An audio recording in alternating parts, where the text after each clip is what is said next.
Good morning, 4th grade. Happy Monday morning, another week, ready for another week of school. You had your test on Friday. Hopefully you got that done, worked very carefully, checked over it, and now we're ready for lesson 143. We're going to go ahead and start this morning with some concept cards. I'm going to show you the card and I'm going to go through them fairly quickly, so answer right away. Go ahead and say the answer and then I'll show you the answer and we'll move on to the next one. The temperatures, they are fairly new, but do the best you can with them. Alright, let's get started. First of all, what is the boiling point of water Fahrenheit? That is 212 degrees. Now remember, on the Celsius scale, it is different. What is the boiling point of water Celsius? That is 100 degrees. Now what is normal body temperature Fahrenheit? That is 98.6 degrees, and normal body temperature Celsius is different than that. What is it? 37 degrees. So remember, the two scales work a little differently from each other. Freezing point of water Celsius is 0 degrees. What is the freezing point of water Fahrenheit? That is 32 degrees. Alright, let's go through a few other cards here. 1 cup equals how many fluid ounces? 8. 1 decade equals how many years? 10. 1 score equals how many years? 20. 1 century equals how many years? 100. 1 millennium equals how many years? 1,000. 1 decameter equals how many meters? 10. 1 hectometer equals how many meters? 100. 1 kilometer equals how many meters? 1,000.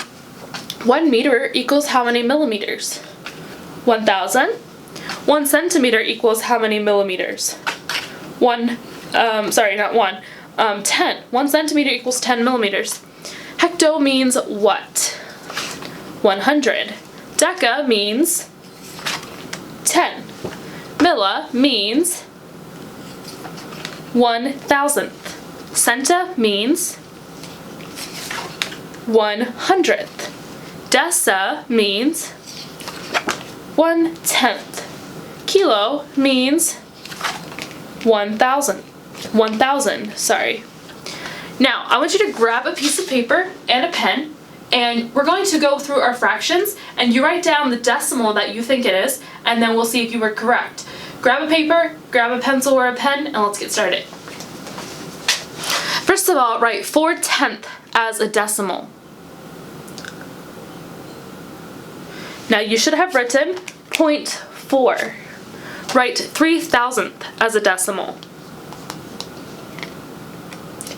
You should have written 0.003. Write 2,000th as a decimal. You should have written 0.002.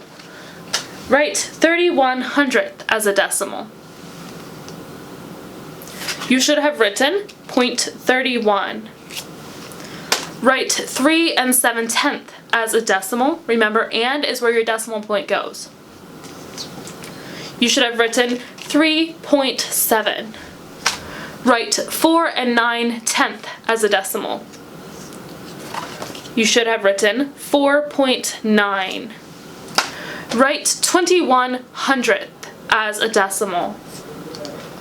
You should have written 0.21. Write 1/10 as a decimal. You should have written 0.1. Okay, very good. Let's get started with solving equations. Now, first of all, let me just grab a few things here. First of all, this morning, I have in my hand, I have 5 pennies in my hand, and then I have 5 pennies in this hand and 1 nickel in this hand, okay? So these two amounts are equal, all right? So I could write 5p equals 1n, right? Because 5 pennies equals 1 nickel. Now, we can call this an equation because both sides are equal. Now, could I add 1 penny to just one side of this equation and it would still be equal? Of course not. If I add a penny, I have to add a penny to both sides, and then it will still be equal. What about if I write 8 cups equals 4 pints? Okay. Now, is this an equation? Yes or no? It is, because both sides are equal. So, an equation is a mathematical sentence that uses the equals symbol to show that two amounts are equal. Now, sometimes an equation has an unknown number that is usually represented by a letter of the alphabet. Look up here. This is an equation in which both sides are equal, because that's what an equation is, but we have an unknown number. It's a letter of the alphabet, letter N, and we do not know what the letter N stands for. We don't know what number it is. Now, it needs to stand for a number that could make both sides of the equation equal. Maybe we would guess that n equals 1, okay? So let's try that. 1 plus 4 is 5. 8 times 2 is 16. Does 5 equal 16? No, of course not. So 1 could not work. If you look at the equation, you could maybe figure out what n stands for. Because 8 times 2, you know that that's 16, right? So what does n need to stand for in order for this side to equal 16? 12, right? Because 12 plus 4 is 16. And this side equals 16. So that would make your equation equal. That would make it correct. But the purpose of this lesson is not just to guess what the letter means. Okay? You need to understand the algebraic concept of solving equations, okay? So this is starting to work with algebra. And so I want you today to learn how to solve an equation with certain steps instead of just guessing, so that when they get harder than this, you can still solve them. Okay, so let's just take this one step at a time and try to work through this. So let's look at this first problem. Now, in order to solve this equation, the first thing that we're going to do is we're going to solve the side that we know. So, we know that 8 times 2 is 16, right? We know that.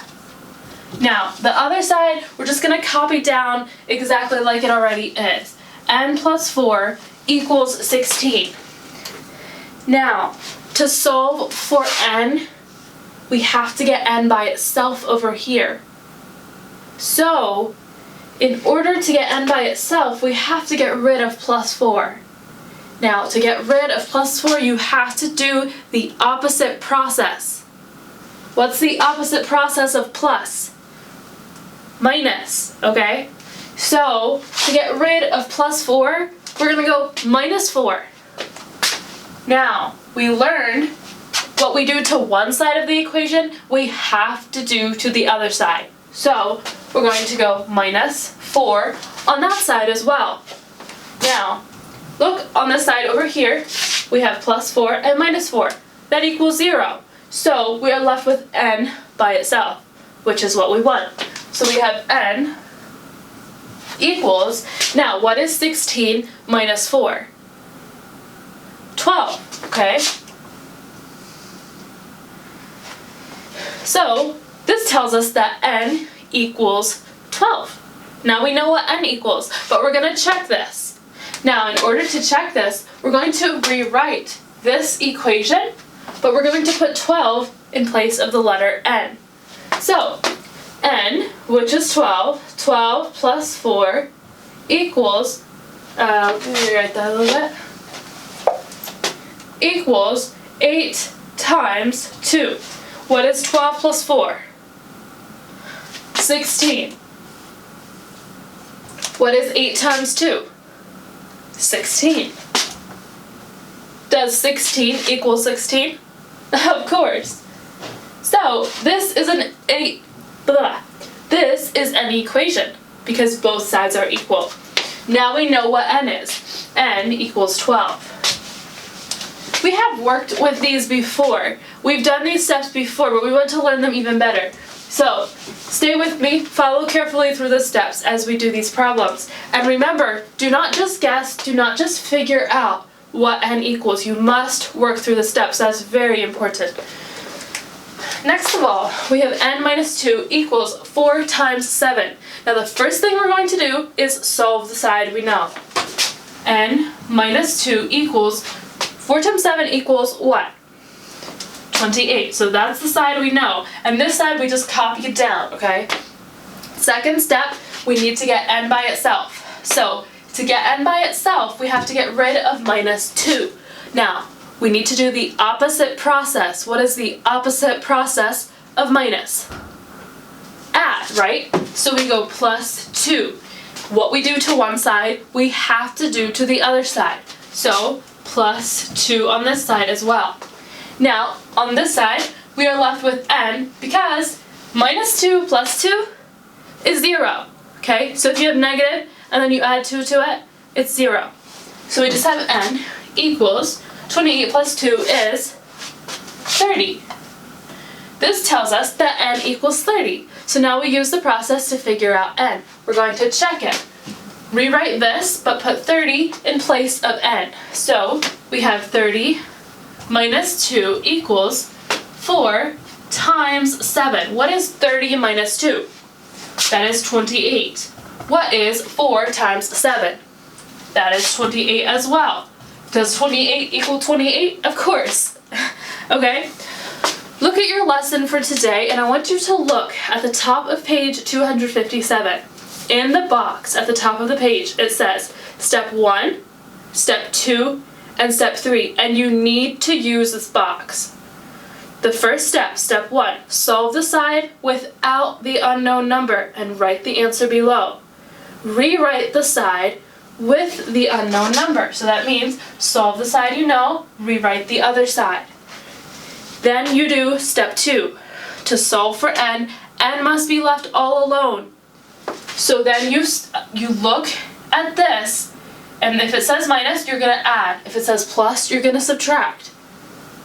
And then you just subtract or add whatever number it was. So whatever is done to one side then must be done to the other side. So if you add 2 to the other side. Now you're ready for step 3. Check the answer by rewriting the original problem, substituting the answer for n. Okay? Both sides of the equation should have the same number when you solve it. You need to work through these steps when you do your lesson today. Look at the box at the top of the page and work through step 1, step 2, step 3 for every single problem. Okay? In your class practice, number 1 and number 2. Look at the top of the page, step 1, step 2, step 3, step 1, step 2, step 3, and do that again and again until you have all of your problems done. Okay?